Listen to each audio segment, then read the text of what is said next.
Just doing a quick review on the Kenda Ibex. I got the 120 118. I'm running the tubeless. Around 5.5 psi seems to be typically where I'm running it at.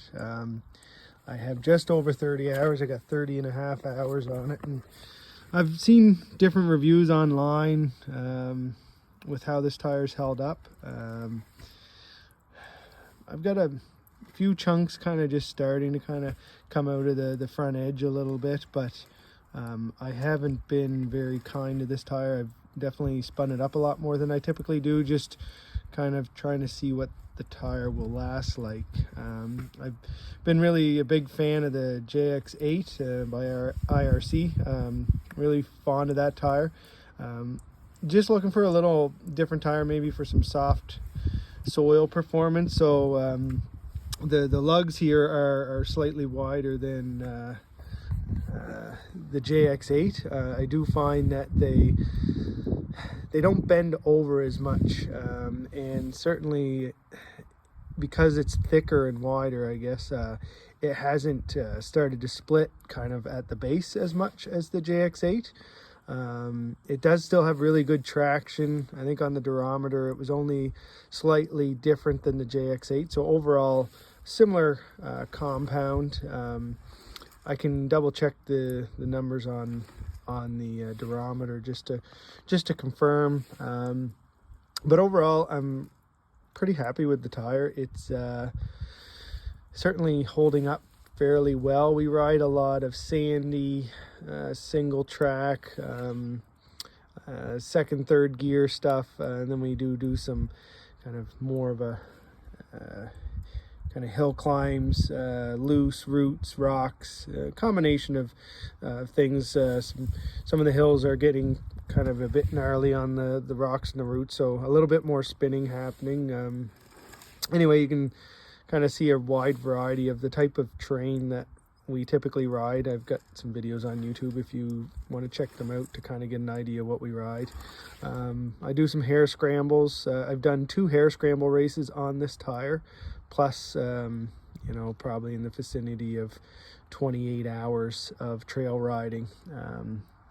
So overall, no punctures, no tears. All the lugs are still really strong at the base, which is a positive thing that I'm seeing so far. So yeah, definitely fond of the tire. Like I said, different reviews online are showing that the tire might not last as long, but you know, I guess in our area on the east coast of Canada, it's certainly holding up well. I got this tire from Triple S Cycle Works in Chester.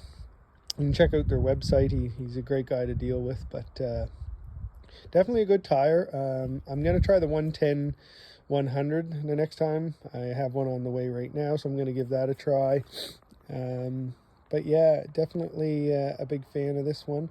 I think I'll try the Dunlop AT81EX just to go back to that. That was the first tire I ever ran as a gummy, and that kind of got chewed up really quick. Just my skills weren't up to par and my clutch control, so I ended up spinning a lot. So, you know, gummies don't like a lot of spinning, I will tell you that. So so certainly over a span of a couple years, clutch and throttle controls got dialed in a bit better. But now that I'm looking here on my phone, I do see when I checked the durometer on this Kenda Ibex, it was 47 to 52 at 5 degrees Celsius. And on the JX8, I was getting 53 to 58. So actually the JX8 on the durometer was reading slightly higher. The lugs seem to be more pliable and flexible. I think part of that is because the lug itself isn't quite as wide. I did measure it at one point, but it is, you know, roughly around 3/8 of an inch or 1/4 inch thinner. So certainly I do find the JX8 tends to kind of wrap and fold around things. It's a really good sticky tire for a lot of gnarly stuff, but you know, we're finding that we're riding a bit more of the fast, flowy single track stuff a bit, so trying to find a little bit of an in-between tire that has both performance in the faster and the slower stuff. So overall, really satisfied with this. Do have a Shinko 520 dual compound I'm going to give a try and see how that goes, but overall, definitely the Kenda Ibex I will be going back to, and I'll probably try some other ones in the meantime. But anyway, just thought I'd post up because when I bought it, there were some mixed reviews online, and I'm like, oh, is it worth the gamble? But certainly 30 hours on a gummy, I'm satisfied with that, and it's still holding up really well. You can kind of see on the backside, it's still really sharp. We do a lot of downhill braking and that sort of thing. So overall, super happy. I would definitely give it a try if you were thinking about it. It's been a good tire for me. Running a 2018 TX 300, more or less stock, except she's got some protection on her because I do typically fall over a lot.